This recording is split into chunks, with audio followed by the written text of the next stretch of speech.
अच्छा भगवान नारायण बड़े दुर्लभ है, कहां ढूंढने जाओगे वैकुंठ? तब भगवान नारायण को लगा कि मेरे भक्त लोग बड़ा कष्ट पा रहे हैं और मैं बैठा वैकुंठ में, मुझे भक्तों की पीड़ा देखी नहीं जा रही।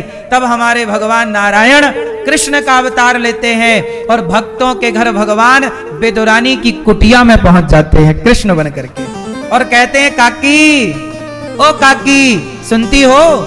हाँ हाँ कन्हैया आया है। अच्छा कन्हैया सुनो, आज मेरे घर कन्हैया आया है, कृष्ण आए हैं, जगत के नारायण।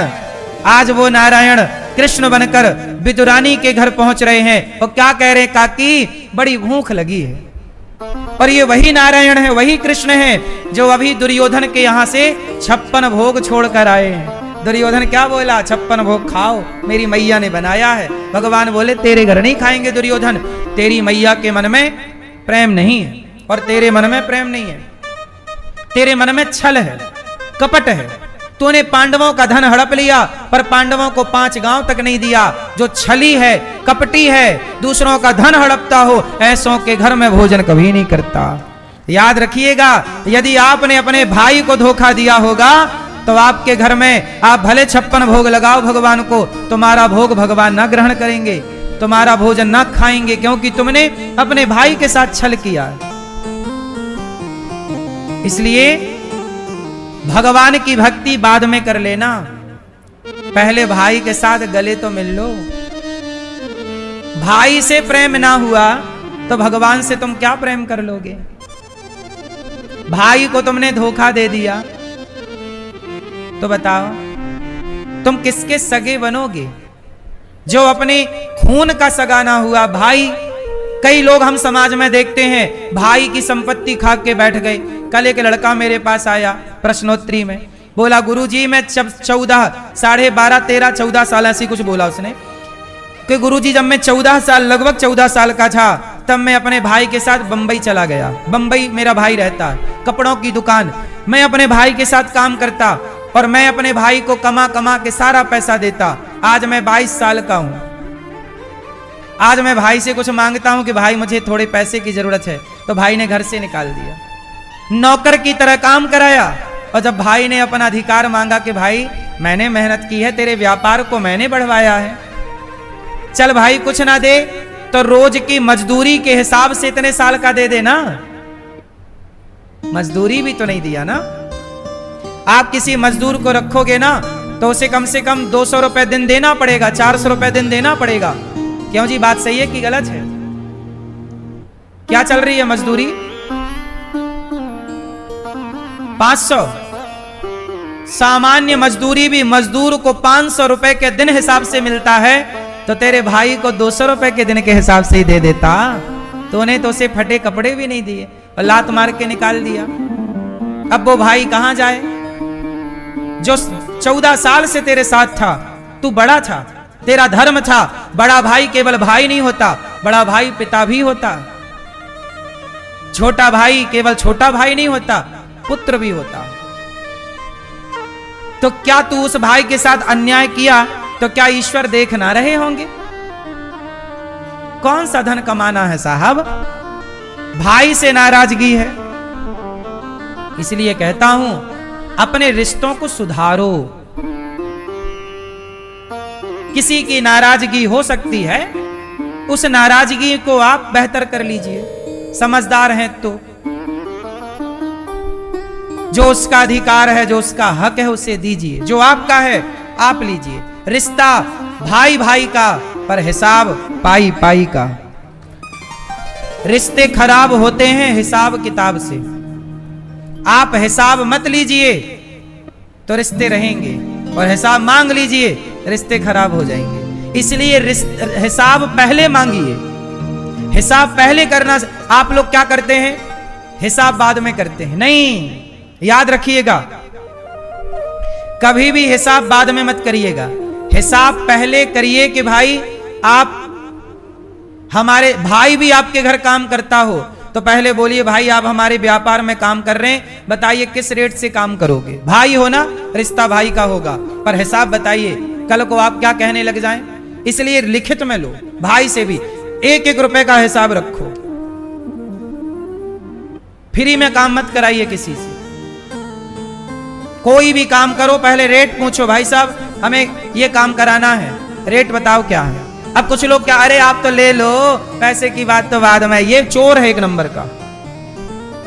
जो आदमी कहे यार रख लो ले लो हिसाब तो हो जाएगा, एक नंबर का चोर है ये। जो आदमी कह रहा है पहले आप ले, कुछ लोग क्या होते हैं, साहब आप ले लो हिसाब बाद में करेंगे, ऐसा बोलते हैं ना समाज में कुछ लोग, यार पहले आप ले लो, आप फल ले लो, आप ये ले लो, आप बाद में हिसाब कर लेंगे, बाद में वो डबल लेगा। चोर है एक नंबर का। जो व्यापारी आपसे कहे यार रख लो बाद में करेंगे, मतलब ये व्यापारी नहीं चोर है। ईमानदारी तो ये है भाई साहब, मेरी वस्तु इस रुपए की है, 10 रुपए किलो है, 50 रुपए किलो है, ये काम इतने का है साहब, पहले पैसा। क्योंकि बाद में झगड़ा पैसे का ही होगा, बाद में विवाद की जड़ क्या बनेगा। तो भैया हिसाब पहले ही कर लो ना, तय कर लो, रेट कर लो। क्या कहते हो, बोलो हाँ। अब कुछ लोग क्या कहते हैं,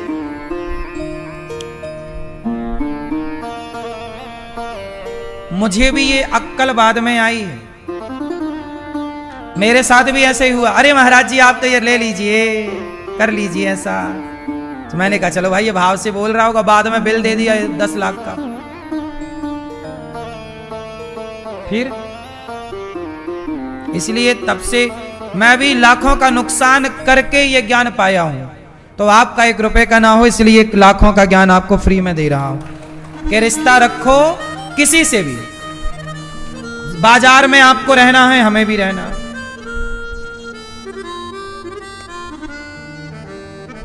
विश्वास मत करिए किसी पर। मैं अब देखो हमारे गौरी गोपाल में ना भोजन बनता है, हमारे यहां लगभग 100 के लगभग सिलेंडर रोज खर्च होते हैं। 100 सिलेंडर के लगभग गैस रोज लगती है। एक दिन क्या हुआ, हम गैस वाले से गैस लेते हैं सिलेंडर, तो वो थोक में दे जाता है 50 सिलेंडर 100 सिलेंडर, हमें एक्स्ट्रा भी रखना पड़ता है 10-20 सिलेंडर। बड़ा काम है, 30,000 लोगों का भोजन बनता। एक दिन क्या हुआ, सिलेंडर वाला उसकी गैस ना मैंने तराजू में रख ली कि देखें तेरी गैस कितनी है। बोले 15 किलो होती है सिलेंडर में। क्यों जी सिलेंडर में कितनी गैस होती है, हैं?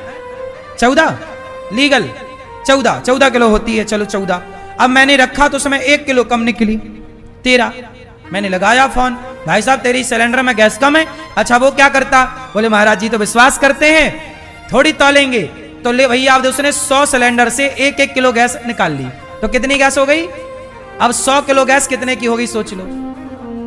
14 किलो गैस 1000 की है, माना की मोटा मोटा 14 किलो गैस कितने की है, 1000 की। तो बताइए 100 किलो गैस कितने की होगी। और वो कितने महीनों से ये करता रहा होगा, कितने सालों से करता रहा होगा। और चोरी पकड़ी गई। कब तक करोगे बेईमानी। उसने अब मैं देखो सेवा करता हूं और मेरे साथ उसने 1-1 किलो गैस चुरा ली। कितना बड़ा धन्ना सेठ बना होगा, क्या पाया होगा चोरी करके। ईश्वर को मुंह दिखाएगा मरने के बाद, 4 थप्पड़ मारेंगे यमराज जी। नालायक, जो आदमी परोपकार के लिए तेरे से लेता रहा और तूने उसके साथ भी चोरी की, क्या ईश्वर से अच्छा कहेंगे। मैंने उसको बाहर कर दिया, मैंने कहा तेरे से काम नहीं करेंगे। बाद में लगा रोने, महाराज जी क्षमा करो गलती। हमने कहा चोरी करता है। विश्वास का जमाना नहीं रहा साहब आजकल, सच बताऊं। आप विश्वास मत करिए किसी पे, कोई कितना भी तुम्हारा हितैषी हो, आज के युग में विश्वास मत करिए। आज के जमाने में लिखा पढ़ी पे बात करिए, तौलिए, बिल्कुल देखिए कि क्या सही है क्या। आंख बंद करके किसी पे भरोसा मत करिए। रोमा भी सगा नहीं है आज के युग में, हाँ या ना। सब्जी लेता हूं मैं, हमें तो देखो ट्रकों से सब्जी रोज चाहिए ना। एक दिन क्या हुआ, अदरक सब्जी आई तो मैं सवेरे सवेरे निकलता हूं देखने के लिए कि भाई क्या चल रहा है। तो एक दिन मैंने अदरक तौल लिए, लिस्ट देखी तो अदरक लिखा था कि माना कि 25 किलो अदरक था लिखित में। जब मैंने तौला तो उसमें तो 23 किलो अदरक था।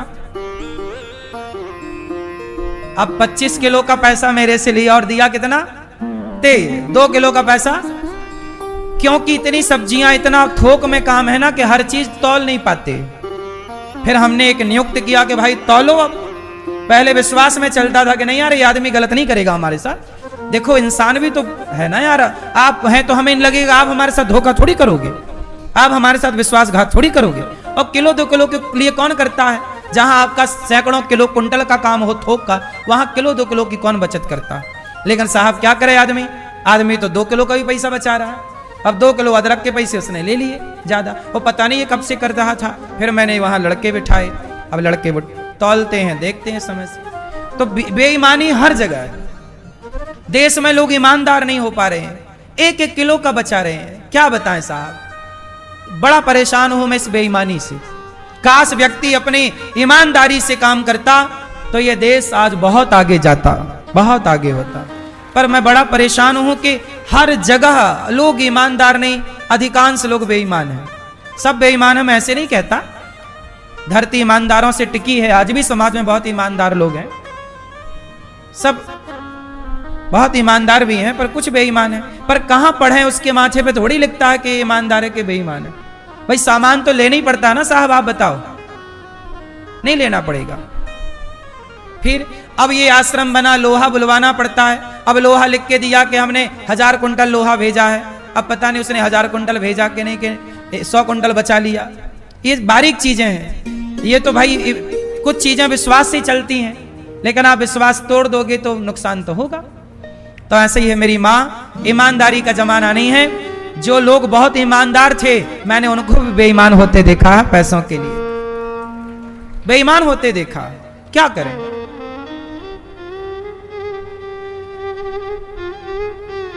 मुझे लगता है कि मैं किसी का 1 रुपए ना व्यर्थ का लूं। 1 रुपए किसी का मैं बेईमानी से नहीं लेता। 1 रुपए किसका की बेईमानी कभी नहीं करता किसी से। तूने काम किया, ये तेरा पैसा है। पर लोग काम करने आते हैं, वो काम ही नहीं करते जिसके लिए आप आए हैं, वो काम बिगड़ जाता है। इसलिए भारत का प्रत्येक व्यक्ति जिम्मेदार बने और अपने वतन से, अपने राष्ट्र से प्रेम, जो काम आपको दिया जाए उसे ईमानदारी से निभाना ही भक्ति है, यही भक्ति। यदि आप काम चोरी कर रहे हैं तो वो चोर है, फिर वो ईश्वर के मतलब का नहीं है। चोर हो ना, ईमानदार बनो। धन्ना सेठी के चक्कर में बेईमान ना बनो साहब। इसलिए मेरी माँ, ये दास अनिरुद्ध देखो आपसे यही प्रार्थना करता है कि ईमानदार बच्चों को बनाइए, पढ़ाइए, लिखाइए, काबिल बनाइए। श्री भगवान इतने दयालु हैं कि बैकुंठ छोड़ करके और दुर्योधन की मेवा छोड़कर, काकी कुछ खाने को दे दो। काकी बोली साग है, सूखी साग लाओ। भतुए की साग पक रही थी, केवल पानी में पक गई, उबाल मार ली, पका ली और लाओ कन्हैया खा रहे, साग खा रहे सूखी। दुर्योधन की मेवा त्यागी, साग भी दुर्घर खाई। काकी अभी भूख मिटी नहीं है। काकी गई बगीचा, केला तोड़ कर ले आई और केला छीलती जाती और विदुरानी छिलका फेंकती फल फेंकती जाती। भाव में डूब गई ना काकी, और फल फेंकती गई और छिलका पकड़ाती गई। विदुरानी छिलका दे रही है और भगवान छिलका खा रहे हैं। बताइए आज कौन छिलका खाता है? केला का। लेकिन जगत के पालनहार वही बैकुंठ वाले नारायण जब कृष्ण बनकर आते हैं तो भक्त के हाथ का छिलका भी खाते हैं, कि जो भक्त खिलाएगा वो स्वीकार है। भाव का भूखा हूं मैं, भाव ही एक सार है, और भाव से भजले मुझे तो भव से वेड़ा। भाव की बातें हैं। इसलिए मेरी मां भाव से, प्रेम से वो भगवान है, सुनते हैं। मैं जो कह रहा हूं ना सब सुन रहे हैं। वो भगवान सबको देख रहे हैं, सबको सुन रहे हैं। तुम कितनी चोरी कर रहे हो, कितना सही कर रहे हो, कितना गलत कर रहे हो, सब ईश्वर देखते हैं। इसलिए मुझे पूरा भरोसा है, गौरी गोपाल को कौन देखता है? भगवान ही देख रहे हैं। कौन संभालता है? वही संभाल रहे हैं। हम तो उनके चरणों में बैठे रहते हैं बस। भगवान सब कुछ करते हैं। कोई कहे कि भगवान सुनते हैं क्या, खाते हैं क्या? हाँ, खाते भी हैं, सुनते भी हैं। हाँ, बैकुंठ में भगवान के पांव दबा के आ गए। ये मानसिक पूजा है। एक दिन ये मानसिक पूजा जब आपकी पक्की हो जाएगी तो आपकी मानसिक पूजा करते करते आप ऐसा समझने लगेंगे कि भगवान आपके साथ हैं, आपके भीतर हैं। कई बार आप ज्यादा खा लेते हैं तो आप नहीं लगता पेट बहुत भरा है। ऐसे जब मानसिक पूजा प्रेम से करेंगे तो आपको समझ में आने लगेगा कि मेरे भीतर भगवान आ चुके हैं, आ गए, बैठे हैं, आपको महसूस होगा। इसलिए सुखदेव जी ने ये विराट स्वरूप का दर्शन कराया। अच्छा, भक्त को क्या करना चाहिए? भक्त को पैसा कमाना चाहिए। भक्त को क्या करना चाहिए? क्यों पैसा कमाना सही है कि गलत है? क्यों मेरी मां, पैसा कमाना चाहिए कि नहीं? पैसा बहुत कमाना चाहिए। कल मेरे पास एक लड़का आया प्रश्नोत्तरी में, कहा कि गुरुजी अब काम करने का, पैसा कमाने का मन नहीं होता, ऐसा लगता है कि सब छोड़ के और भजन करें भगवान का। कई बार आपके मन में भी ये ख्याल आता होगा कि सब छोड़ दें और बस भगवान का चिंतन करें, केवल नाम जप करें, श्रीमन नारायण ध्यान करें। मेरी मां, अब मैं आप लोगों को इसके दो उदाहरण देता हूं। एक लड़का है जो सब छोड़ करके काम छोड़ के, परिवार छोड़ के, और वो केवल भक्ति करने लगा, नाम जप करता है, परिक्रमा करता है, कीर्तन करता है। एक लड़का है जो नाम जप करता है, परिक्रमा करता है, कीर्तन करता है, संतों का संग करता है, अच्छे रास्ते पर चलता है, सब छोड़ दिया उसने। एक ये लड़का है जो भजन कर रहा, सब छोड़ दिया। पर एक लड़का और है, जो लड़का पैसा कमाता है, पैसा कमा करके और वो किसी भूखे को भोजन कराता है, किसी संत की मदद करता है, किसी बेटी का विवाह करता है, और वो भी सत्य के रास्ते पर चलता है, वो भी कीर्तन करता है, वो भी समय समय पर धाम आता है, संतों का संग करता है, सब में ईश्वर का दर्शन करता है, और भजन भी करता है, कीर्तन भी करता है, चिंतन भी करता है, अपने माँ बाप की सेवा भी करता है, कुत्ते को रोटी भी खिलाता है, गाय को रोटी भी खिलाता है, अपनी पत्नी का सम्मान भी करता है, अपने बच्चों को पढ़ा लिखा के योग्य भी बनाता है, और सबकी मदद करता है। किसी से वो घृणा नहीं करता, ईर्ष्या नहीं करता, द्वेष नहीं करता, कभी असत्य नहीं बोलता, और पैसे कमा कमा के 10-20 लोगों को रोजगार देता है, सबके चूल्हे जलते हैं उसके मेहनत और प्रयास से। अब आप बताइए कि दो लड़के हैं, एक सब छोड़ के भजन कर रहा है और एक ने कुछ नहीं छोड़ा और वो भी भजन कर रहा है, ईमानदारी से सच बोलता है। आप बताइए दोनों में किसका पलड़ा भारी है? जो सब छोड़ के आ गया भजन कर रहा है, या जो समाज में रह के भजन कर रहा है? सब छोड़ के आ जाना फिर भजन करना ये बहुत बड़ी बात नहीं है, पर समाज में रहकर अपनी जिम्मेदारियों को निभाते हुए सत्य के रास्ते पर चल के ईश्वर को याद करना ये बहुत बड़ी बात है। इससे ईश्वर प्रसन्न होते हैं कि आपने काम। एक बार क्या हुआ, भगवान श्रीमन नारायण घर बना रहे थे छोटा सा बैकुंठ में, लकड़ी वकड़ी ले आए और छोटा, जैसे बच्चे नहीं घर बनाते खिलौने का, ऐसे भगवान छोटा सा घर बना रहे थे। ऐसे नारद जी गए, नारायण नारायण। तो नारद जी को लगा शायद प्रभु मेरे लिए घर बना रहे हो। तो नारद जी ने कहा, प्रभु मैं आपका भक्त हूं, लगता है आप मेरे लिए घर बना रहे हैं, क्योंकि मैं भटकता रहता हूं, आपको दया आई होगी और आप मेरे लिए घर बना रहे हैं।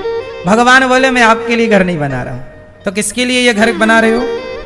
तब भगवान बोले कि मृत्यु लोक में मेरा एक भक्त है, उसके लिए घर बना रहा हूं। अच्छा, क्या नाम है उस भक्त का? तो भगवान बोले, उस भक्त का नाम है राम दयाल। ये राम दयाल नाम का भक्त है ना, उसके लिए घर बना रहा हूं। तो नारद जी बोले क्या मेरे से भी बड़ा भक्त है राम दयाल? भाई सबसे बड़े भक्त नारद जी। तो भगवान बोले नारद जी हां, आपसे भी बड़ा भक्त है। तो नारद जी बोले मैं मिलना चाहूंगा, मुझे पता दीजिए एड्रेस। भगवान ने पता दिया कि फलाने गांव में राम दयाल नाम का एक भक्त है और वो मेरी बहुत भक्ति है, मैं उससे बहुत प्यार कर। देखो बैकुंठ में बैठे बैठे भगवान घर बनाते हैं अपने भक्त के लिए। नारद जी बोले मैं देख के आता हूं कितना, मेरे से बड़ा भक्त कैसे हो सकता है। नारद जी आए, नारायण नारायण।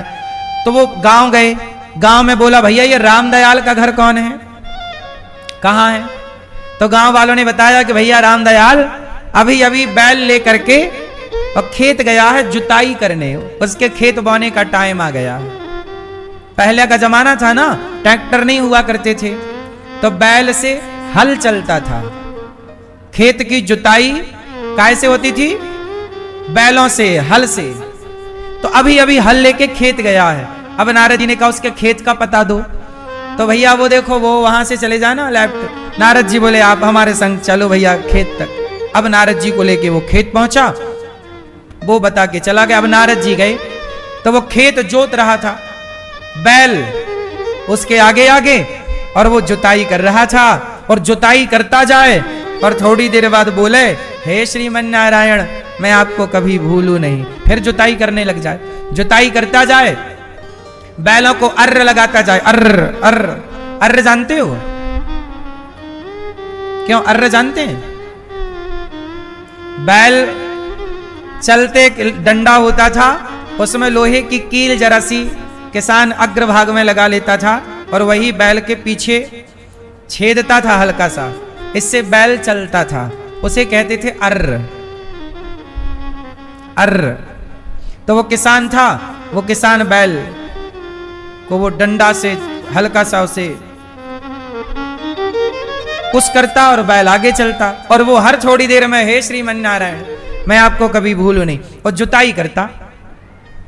थोड़ी देर बाद अच्छा नारद जी बैठे बैठे देख रहे हैं कि देखूं तो कितना बड़ा भक्त है कि भगवान इसके लिए घर बना रहे हैं। अब नारद जी बैठ गए पेड़ की नीम की छांव में। अब थोड़ी देर बाद क्या हुआ, राम दयाल की पत्नी आई गुलरियां लेके। गुलरियां जानते हो मैया?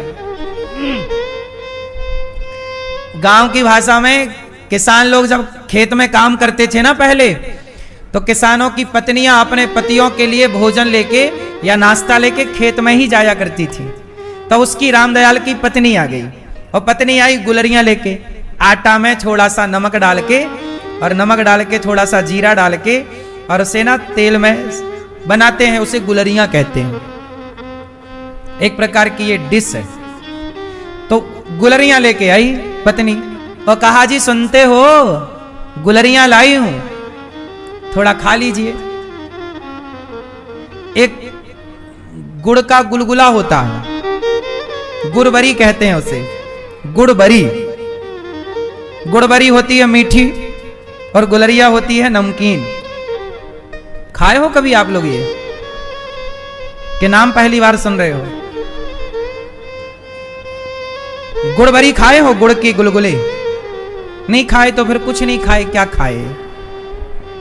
पिज्जा बर्गर के सिवा कुछ नहीं लाए खाए। अब पत्नी आई, नमकीन गुलरियां। अजी सुनते हो?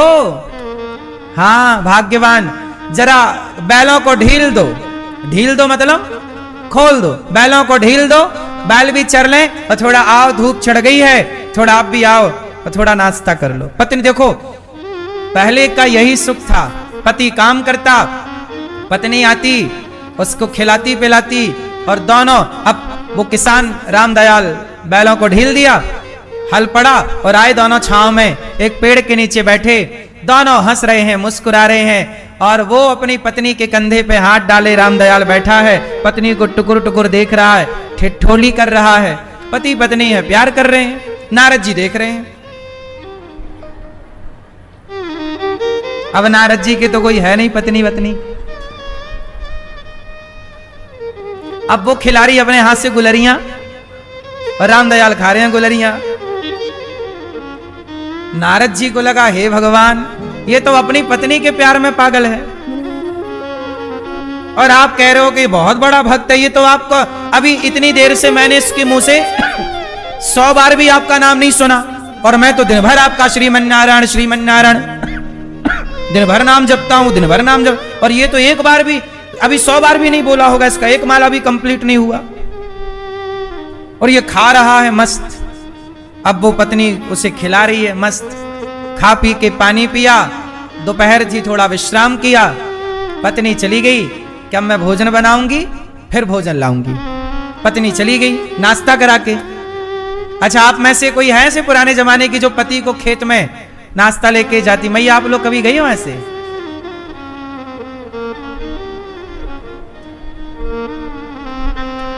आज के जो लोग प्यार करते हैं ना, आई लव यू वाला, इनके आई लव यू के प्यार से करोड़ों गुना पवित्र और सुंदर प्यार वो था, वही खेत वाला, जहां पत्नी अपने पति के लिए खेत जाया करती थी, पति के काम में हाथ बटाया करती थी। घर में है, बना रही है भोजन, पर ध्यान पति का, स्मरण पति का है। आज जितना टाइम आप लोग फेसबुक, व्हाट्सएप पे, इंस्टाग्राम पे गवा देते हो, इतना टाइम यदि अपनी पत्नी, अपने पति, अपने बच्चों को दो, अपने माँ बाप को दो, तो आपकी गृहस्थी स्वर्ग हो जाएगी। आप लोगों ने टाइम देना छोड़ दिया ना, क्योंकि टाइम कौन खाने लग गया? इंस्टाग्राम, रील चलानी है आपको, मोबाइल चलाना है, बातें नहीं करनी, बात नहीं करते तो प्रेम नहीं होता। तो वो रामदयाल पत्नी गई तो रामदयाल फिर बैल लाया और फिर हल चालू किया, अब फिर जुताई करने लग गया और जुताई करे और थोड़ी देर में कहे हे श्रीमन नारायण, मैं आपको कभी भूलू नहीं। करते करते करते करते दोपहर हो गई, दोपहर का भोजन उसकी पत्नी लाई। जब भोजन लाई तो अजी सुनते हो? हाँ, मैं भोजन ले आई, आओ भोजन कर लो, बैल ढील दो। बैल फिर ढील दिए, फिर उसी पेड़ के नीचे दोनों गए, भोजन निकाला। उसने भगवान से कहा हे श्रीमन नारायण, जो रूखा सूखा है आप भोग लगाओ। भोग ऐसी लगाया, हे प्रभु आप भोग लगाओ, ये जो भी सूखा रूखा लाई होगी पत्नी, जो भी लाई होगी, रोटी दाल सब्जी चावल जो जो लाई होगी, भोग लगाओ। भोग लगाया भगवान जी को, और वो रामदयाल ना अपनी पत्नी को खिला रहा, तू बना के आई है ना, तूने थोड़ी कुछ खाया होगा, चल पहले मेरे हाथ से तू खा। मतलब पति पहले उसे खिलाता है पत्नी को, तू खा। फिर पत्नी बोली अच्छा आप खाइए, वो उसे खिला रही है, वो उसे खिला रहा है, उसे। नारद जी देख रहे हैं, टुकुर टुकुर टुकुर टुकुर टुकुर। नारद जी गए, भगवान में मिला है आपके भक्त से, कोई दम नहीं है। भगवान बोले क्या किया? बोले मैं देखता रहा, उसने तो आपका नाम, मैं जितना आपका नाम जपता हूं प्रभु, मैं दिन में लाखों बार आपका नाम लेता हूं। नारद जी बोले, और वो दिन भर में ज्यादा से ज्यादा 300 बार 500 बार आपका नाम बोलता होगा, ज्यादा से ज्यादा श्रीमन नारायण। थोड़ी देर रेगुलर नहीं बोलता श्रीमन नारायण, कभी आधे घंटे बाद, कभी 1 घंटे बाद बोलता है श्रीमन नारायण, मैं आपको कभी भूलू नहीं। पूरे दिन भर में वो 300 बार भी नहीं बोलता होगा, और मैं 1 लाख बार से ज्यादा, कई लाख आपका नाम बोलता हूं दिन भर, श्रीमन नारायण श्रीमन नारायण। अब बताइए मैं बड़ा भक्त हूं कि वो? मेरे लिए घर बनना चाहिए कि उसके लिए? तब भगवान बोले नारद जी ऐसा करो कि ये कटोरा है और इस कटोरे में मैंने भर दिया घी, जाओ पूरी पृथ्वी की परिक्रमा लगा के आओ, पर शर्त है कि कटोरे से 1 बूंद घी गिरना नहीं चाहिए। 1 बूंद घी गिरा तो फिर अच्छा नहीं होगा, आप शर्त हार जाओगे। जाओ परिक्रमा लगाओ, पर शर्त है कि 1 बूंद घी। अब बिल्कुल लबालब कटोरे में घी भरा, अब नारद जी पकड़े और चल रहे हैं। पूरी धरती की नारद जी परिक्रमा करके आए, कई घंटों बाद लौटे। भगवान ने कहा गिरा घी? नारद जी बोले प्रभु मैं जीत गया, 1 बूंद घी नहीं गिरा, 1 कण घी का रत्ती नहीं गिरा। अच्छा, तो भगवान बोले ये बताओ जब घी लेके कटोरा लेके आप घूमे, उतनी देर में आपने मेरा स्मरण कितनी बार किया? नारद जी बोले क्षमा करना प्रभु, पूरा ध्यान हमारा कटोरे में था। तो भगवान बोले कि तुमने पहली बार कोई काम किया और मुझे भुला दिया, और वो रोज काम करता है किसान अपने गृहस्थी का, पर मुझे याद रखता है। इसलिए आपके पास तो कोई काम ही नहीं है, तो आप दिन भर मेरा नाम जपते हो लाख बार, पर उस किसान के पास काम है। वो पत्नी के साथ रहकर, बच्चों के साथ रहकर जिम्मेदारियां पूरी करता हुआ ईमानदारी से मुझे याद करके खाता है। वो नमक रोटी खाता है, मुझे याद कर लेता है। वो गुलरियां खाता है, मुझे याद करता है। वो किसान बैल चला रहा है, खेत जोत रहा, और बार बार मुझे याद करता है। और आपने काम किया तो मुझे भुला दिया और वो काम करता है, मुझे याद रखता है। इसलिए नारद जी, मेरा सबसे बड़ा भक्त वो है जो काम करता हुआ मुझे स्मरण करता है। इसलिए भगवान साधु संतों से भी ज्यादा प्रेम आप गृहस्थों को करते हैं। उन गृहस्थों को प्रेम भगवान करते हैं जो गृहस्थ सदगृहस्थ हैं। एक होता है गृहस्थ और एक होता है सदगृहस्थ। कौन सा? एक गृहस्थ है, जो गृहस्थ है भ्रष्टाचार करके ले आया, चोरी करके ले आया और कमा रहा है, गृहस्थ है। ये गृहस्थ पूर्ण गृहस्थ नहीं। एक है सदगृहस्थ, जो कि ईमानदारी से कमाता है, ईमानदारी से ईश्वर का ध्यान करता है।